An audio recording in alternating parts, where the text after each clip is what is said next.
हम हैं कुंभलगढ़ फोर्ट में। हमने 2 गेट पार कर चुके हैं।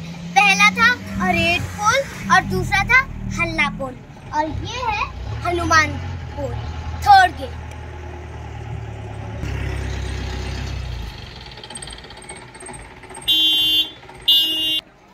अब चलो आगे चलते, लेकिन इससे पहले टिकट लेना भी तो जरूरी है, वरना अंदर घुसने ही नहीं देंगे।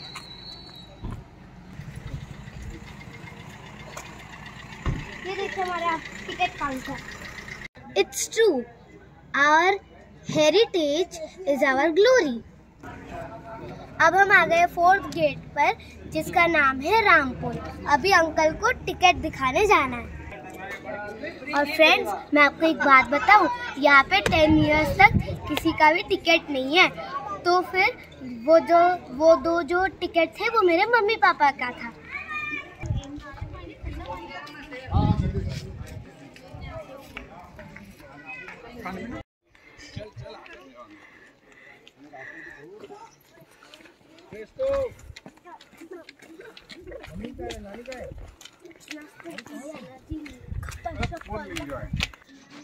अब हम आ गए हैं ये जो कुंभलगढ़ फोर्ट है उसके मेन पोल पर, भैरव पोल।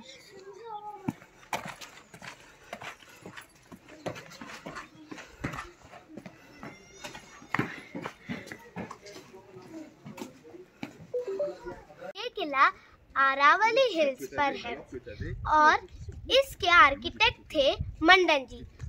इस किले को बनाया था महाराणा कुंभा ने। जब ये इस किले का निर्माण हो रहा था तब हर रात को इस किले की दीवारें गिर जाती थी। ऐसा 5 to 7 टाइम्स हुआ था।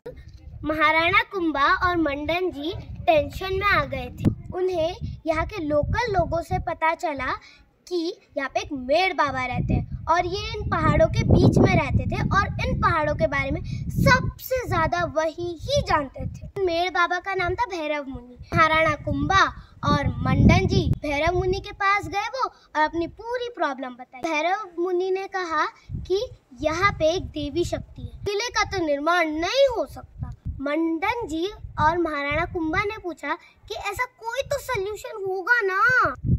फिर मेड़ बाबा ने कहा कि स्वैच्छिक नरबलि। स्वैच्छिक नरबलि का मतलब होता है कि एक नर मतलब कोई भी इंसान अपनी इच्छा से अपनी बलि देगा, मतलब उसको कोई भी फोर्स नहीं करेगा। अपने जान गंवाने की तो कोई कहेगा नहीं, तो भैरव मुनि जी ही इसके लिए आगे आए।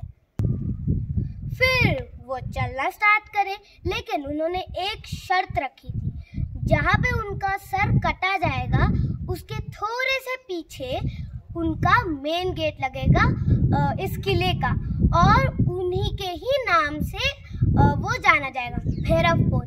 और उनका सिर जहाँ पे गिरेगा वहाँ पे एक टेम्पल बनेगा और यहाँ पे वही सिंबॉलिक टेम्पल है। उन्होंने एक और शर्त भी रखी थी, उनका तलवार से उनका गर्दन काट दिया, लेकिन उसके बाद वहाँ से 800 मीटर तक वो चलते रहे और जहाँ पे उनकी बॉडी गिरेगी वहाँ पे ही पूरे किले का निर्माण हुआ।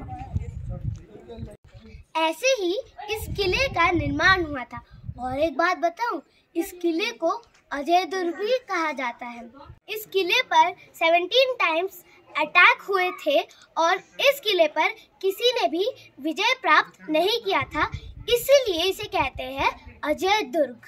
इन अटैक्स में से एक आइकॉनिक सिंबल भी इस किले पर मौजूद है, जो कि है ये। जो हमने आइकॉनिक सिंबल देखा वो एक तोप के गोले का था। पुराने जमाने में तोप के गोले दरवाजों को तोड़ने के लिए होते थे, वो फायर वाले नहीं होते थे। अभी हम नेक्स्ट पोल पे है चौगान पोल। ये है तोप हाउस।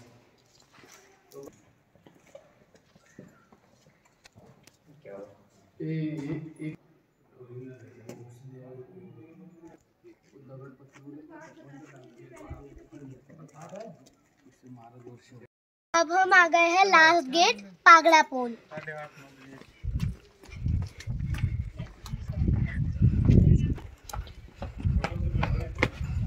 चलो बैठ।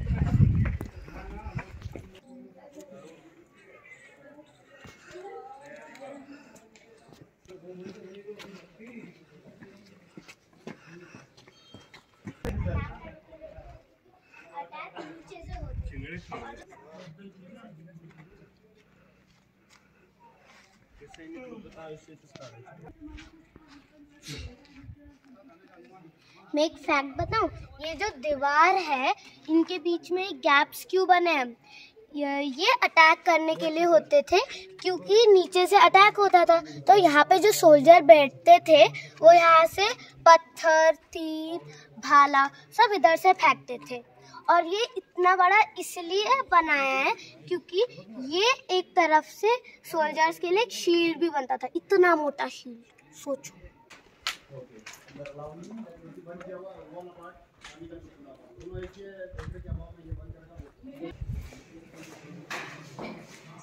ये रहा कटारगढ़।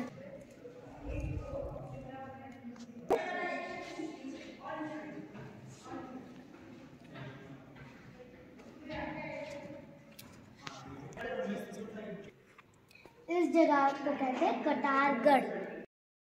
पहले जमाने में तो इलेक्ट्रिसिटी था ही नहीं, तो महाराणा कुंभा के टाइम में इस जगह पर 50 kg घी और 50 kg कॉटन डलता था और आग जलाई जाती थी फॉर लाइटिंग पर्पस। अभी हम आ गए हैं किले के टॉप पार्ट पर और यहाँ से देखिए कितना सुंदर व्यू है।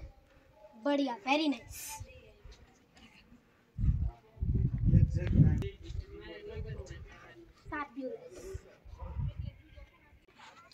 ये जो वॉल दिख रहा है